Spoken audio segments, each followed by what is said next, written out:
Hi, ഞാൻ നവീൻ സുമാരൻ. ഞാനിപ്പോൾ ചെയ്തുകൊണ്ടിരിക്കുന്നത് ഏഷ്യനെറ്റിലെ മൗനരാഗം ചെമ്പനീർ പൂവ് ആണ്. എൻ്റെ ഷൂട്ടിംഗ് പർപ്പസും കാര്യങ്ങളൊക്കെ ആയിട്ട് പലതരത്തിലുള്ള വെള്ളവും കാര്യങ്ങളൊക്കെ ഉപയോഗിച്ചിട്ട് ഹെയർ ഫാള് അങ്ങനെ വന്നു. നമുക്കൊരു കോൺഫിഡൻസ് ഇല്ലായ്മ ഫീൽ ചെയ്തു. പല ഹെയർ ട്രാൻസ്പ്ലാന്റിന്റെ സ്ഥാപനങ്ങളുമായിട്ട് ബന്ധപ്പെട്ടു. അപ്പോഴാണ് എൻ്റെ തന്നെ കുറേ ഫ്രണ്ട്സുകളും നമ്മുടെ തന്നെ കോ ആക്ടേഴ്സും എല്ലാം ചെയ്ത് എനിക്ക് നല്ല രീതിയിലുള്ള ഒരു പോസിറ്റീവ് റിവ്യൂ കിട്ടിയ നമ്മുടെ ക്യൂട്ടീസിലോട്ട് റെഫറൻസ് കിട്ടിയത്. ഏകദേശം 3000 ലാഫ്റ്റോളം എനിക്ക് ഇതിൽ ചെയ്യേണ്ടി വരും. അപ്പോൾ അതിൻ്റെ ഒരു എക്സൈറ്റ്മെന്റിൽ രാവിലെ ഞാൻ എത്തിയിരിക്കുകയാണ്. ഇനി ബാക്കിയുള്ള കാര്യങ്ങൾ ചെയ്തിട്ട്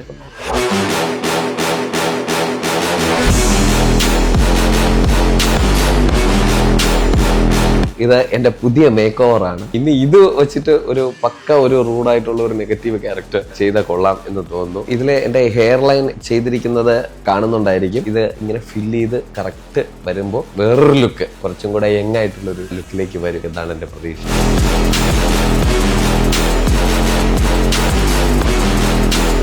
അപ്പോൾ എൻ്റെ ട്രാൻസ്പ്ലാന്റേഷനൊക്കെ കഴിഞ്ഞിരിക്കുകയാണ്. എനിക്ക് ആദ്യം കുറച്ച് ടെൻഷനൊക്കെ ഉണ്ടായിരുന്നു. പക്ഷേ ട്രാൻസ്പ്ലാന്റ് റൂമിൽ കയറിയപ്പോൾ തന്നെ ഇവിടെയുള്ള ഡോക്ടേഴ്സ് ആയി കഴിഞ്ഞാലും സ്റ്റാഫുകളായി കഴിഞ്ഞാലും എല്ലാം വളരെ നല്ലൊരു അപ്രോച്ചാണ് നമുക്ക് കിട്ടുന്നത്. സത്യം പറഞ്ഞു കഴിഞ്ഞാൽ സമയം പോകുന്ന അറിയില്ല. ഈച്ച് ആൻഡ് എവറി ടൈം എന്ത് ചെയ്യുന്ന സമയത്തായി കഴിഞ്ഞാൽ അവരിങ്ങനെ ചോദിച്ചുകൊണ്ടിരിക്കും. എന്തെങ്കിലും നമുക്കൊരു ചെറിയൊരു പെയിനോ എന്തെങ്കിലും വരികയാണെന്നുണ്ടെങ്കിൽ അതിനുള്ള ഒരു റെമഡി അവർ ഉടനെ തന്നെ അത് സെറ്റ് ചെയ്ത് എല്ലാം നീറ്റാക്കി തരും. ട്രീറ്റ്മെന്റിന്റെ ഒരു വേ ഓഫ് മൂവ്മെന്റ് അത് വളരെ എടുത്തു പറയേണ്ട ഒരു കാര്യമാണ്. വളരെ നല്ലൊരു എക്സ്പീരിയൻസ് ആണ് എനിക്ക് ക്യൂട്ടീസ് നിന്ന് ലഭിച്ചത്. നിങ്ങൾ ട്രാൻസ്പ്ലാന്റേഷനെ കുറിച്ച് ചിന്തിക്കുകയാണെന്നുണ്ടെങ്കിൽ വേറെ ഒന്നും ആലോചിക്കേണ്ട കാര്യമില്ല. ഡയറക്റ്റ് ആയിട്ട് ക്യൂട്ടീസിലേക്ക് വരിക. അത്രത്തോളം നല്ലൊരു എക്സ്പീരിയൻസ് ആണ് എനിക്ക് ക്യൂട്ടീസിൽ നിന്ന് ലഭിച്ചത്. 100% ഞാൻ ഉറപ്പ്.